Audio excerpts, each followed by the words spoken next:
Assalamualaikum warahmatullahi wabarakatuh. Alhamdulillah, kita jumpa lagi dalam video seterusnya.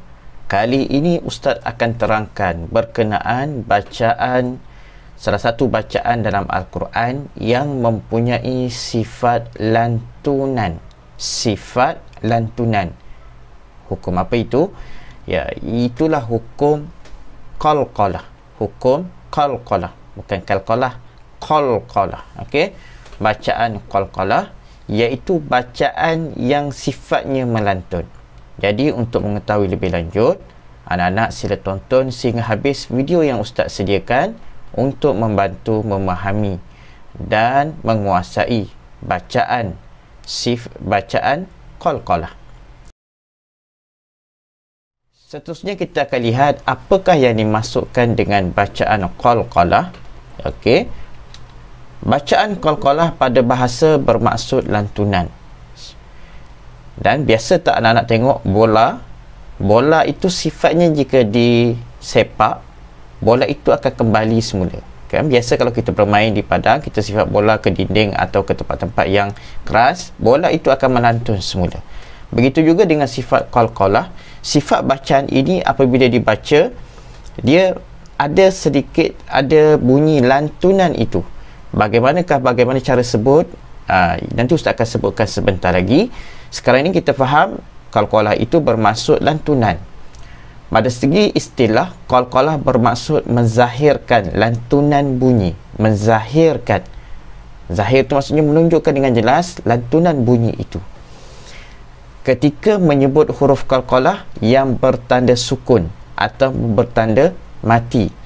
Dan hukum bacaan qalqalah ini dibaca dengan makhraj huruf itu ditekan lebih ataupun ditekan dengan kuat dan dilepaskan. Okey, makhraj huruf itu dilepaskan dengan kuat dan ditekan bunyinya. Okey. Seterusnya kita akan lihat apakah huruf-huruf qalqalah. Dalam Al-Quran, huruf qalqalah ini ada 5. Yang pertama huruf dal, huruf ba. Yang kedua huruf qaf, huruf dal, huruf ta dan huruf jim. Ustaz ulang lagi sekali. Huruf qalqalah ini ada 5. Yang pertama huruf ba, yang kedua huruf qaf, yang ketiga huruf dal, yang keempat huruf ta dan yang terakhir huruf jim. Okey, ada 5 huruf semuanya huruf qalqalah. Kita lihat cara bacaan. Cara bacaan hukum qalqalah ataupun bacaan qalqalah ini ada 2 cara bacaan. Yang pertama disebut sebagai qalqalah sughra, iaitu qalqalah itu dibaca dengan lantunan yang lebih rendah sedikit apabila huruf qalqalah itu berada di pertengahan kalimah. Manakala cara bacaan yang kedua disebut sebagai bacaan qalqalah kubra, iaitu lantunan yang lebih tebal, yang lebih besar berbanding bacaan ataupun sebutan bagi qalqalah sughra. Okey.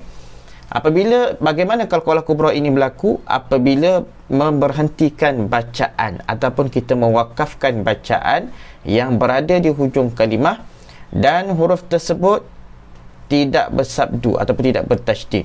Dan sukun ataupun tanda mati di huruf qalqalah di sini ialah disebabkan arid ataupun disebabkan wakaf padanya. Dan tanda wakaf pada huruf qalqalah ini tidak bersabdu.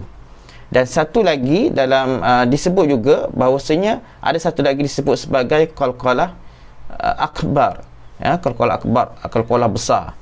Yang mana qalqalah ini bacaannya apabila ada sabdu pada huruf qalqalah itu perlu ditebalkan lagi berbanding bunyi kita tebalkan pada qalqalah kubra. Maksudnya dia lebih tebal lagi daripada qalqalah kubra. Qalqalah kubra lagi tebal berbanding daripada qalqalah sughra.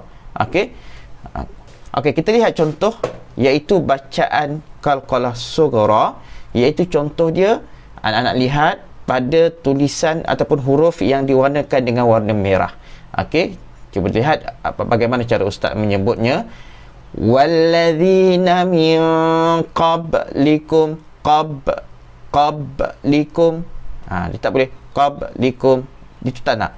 Kita perlu dibaca qab qablikum, qab. Okey.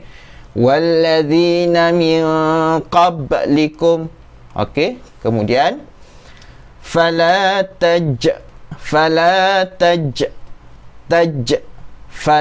taj'alu lillah, fala taj'alu lillah. Okey, ini qalqalah sughra, yang mana huruf qalqalah itu berada di pertengahan ayat. Okey, seterusnya qalqalah kubra. Okey, lihat pada hujung ayat yang pertama, walam yakul lahu kufuwan ahad, walam yakul lahu kufuwan ahad. Okey, ini ayat daripada surah Al-Ikhlas. Ayat daripada surah Al-Ikhlas. Lihat pada perkataan yang hujung ahad. Ahad tebalkan lagi daripada bacaan sughra, yakni bacaan kubra. Okey. Kemudian contoh ayat yang kedua. Wa hum ala ma yaf'aluna bil mu'minina syuhud. Hud. Okey, lantun balik bacaan tersebut.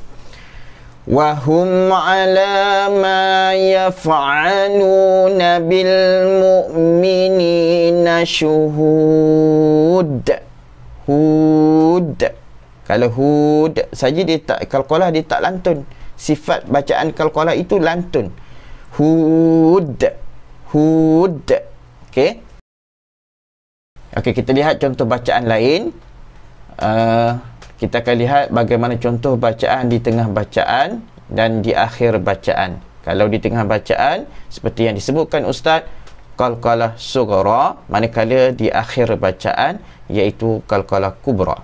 Okey, kita lihat dulu huruf ba, contoh bagi huruf ba.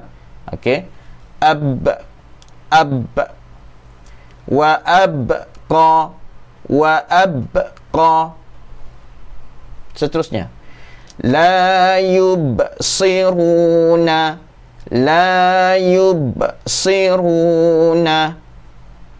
Okey, bacaan di akhir bacaan, maluhu wa ma kasab, maluhu wa ma kasab. Okey, seterusnya huruf jim, kita baca yang di tengah bacaan dulu. Aj,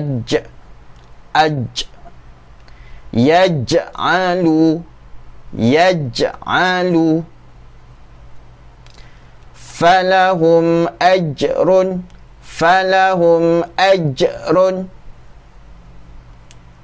bacaan di akhir bacaan, wa ma laha min furuj, wa ma laha min furuj. Okey, seterusnya huruf dal di awal, di tengah bacaan, adraka,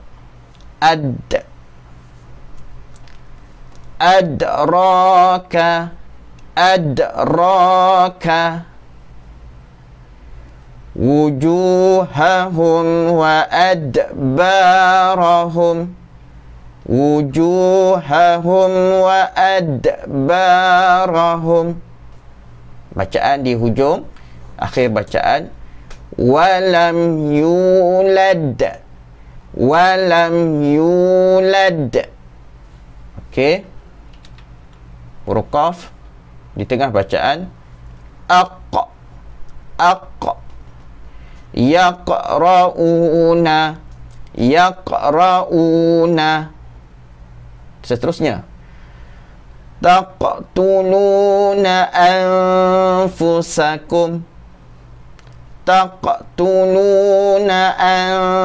anfusakum, contoh di akhir bacaan, tabaqan an tabaq,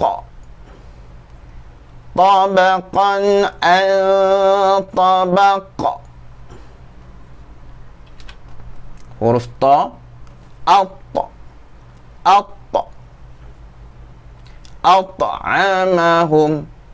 at'amahum, wa huwa yut'imu, wa huwa yut'imu. Di akhir bacaan, wa qaumu Ibrahim wa qaumu Lut, wa qaumu Ibrahim wa qaumu Lut. Okey. Jadi itulah bacaan ataupun cara bacaan huruf qalqalah. Jadi semoga anak-anak dapat menguasai dan dapat membezakan bacaan qalqalah dengan bacaan-bacaan tajwid yang lain. Sekadar itu saja. Kita jumpa lagi dalam video yang akan datang. Assalamualaikum warahmatullahi wabarakatuh.